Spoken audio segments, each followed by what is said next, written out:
বন্দে ভারতে বিশেষ নজর নির্মলার। তবে দৈন্যদশা সামগ্রিক পরিকাঠামোয় রেল বরাদ্দ বাড়লেও প্রশ্ন থাকছে নিরাপত্তা নিয়ে। গত বছরের তুলনায় এই বছর বরাদ্দ বেড়েছে রেলের। 2,62,200 কোটি টাকা রেলের জন্য বরাদ্দ করেছেন নির্মলা। গুরুত্ব দিয়েছেন ইকোনমিক করিডোর এবং সুরক্ষা খাতেও। পাশাপাশি বলা হয়েছে বাকি ট্রেনগুলিকেও বন্দে ভারতের মানে করা হবে।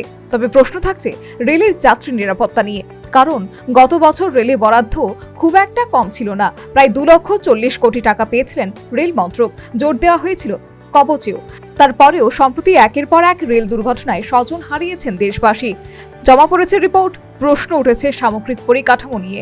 বিশেষজ্ঞরা বলছেন গত বছরের তুলনায় এই বছর রেল বরাদ্দ বেড়েছে প্রায় 1%। বর্তমান বরাদ্দ নিরাপত্তা আরও আঁটোসাঁটো করতে আদৌ পর্যাপ্ত হবে তো?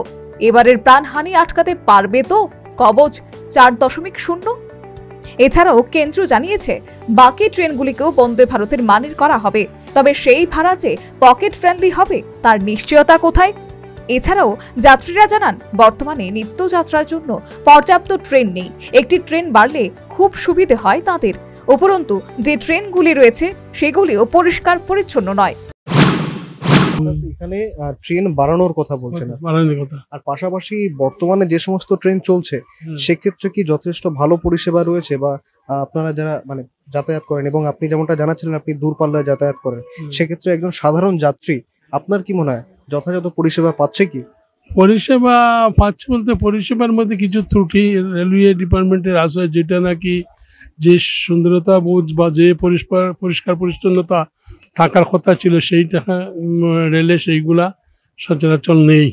গত বছরের তুলনায় এই বছরে রেল বাজেট বেড়েছে। কেন্দ্র সরকার কিন্তু রেলের জন্য 2,62,200 কোটি টাকা বরাদ্দ করেছে এই বছর। তবে ম্যাক্সিমামটাই কিন্তু যেগুলো ইকোনমিক্যাল করিডোর সেই ধরনের প্রকল্পের পিছনে ব্যয় করা হবে।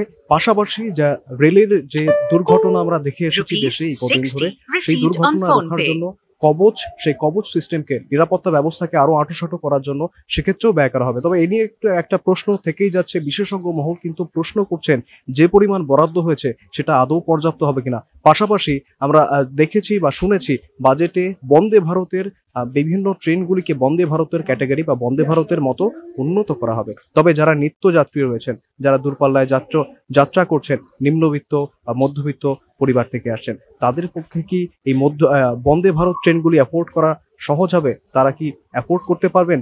তাদের জন্য বা এই সাধারণ মানুষের জন্য ঠিক কি ভাবছে কেন্দ্র সরকার, তা নিয়েও কিন্তু একটা প্রশ্ন থাকছে। পাশাপাশি এমনও অনেকে বলছেন ভবিষ্যতে কি তাহলে ভারতের রেল ব্যবস্থা ফেলো পুরি মাখো তেল, এইদিকে এগোচ্ছে না তো? ক্যামেরায় জাকির হোসেনের সঙ্গে শুভেন্দু সরকারের রিপোর্ট, নিউজ ভ্যানগার্ড।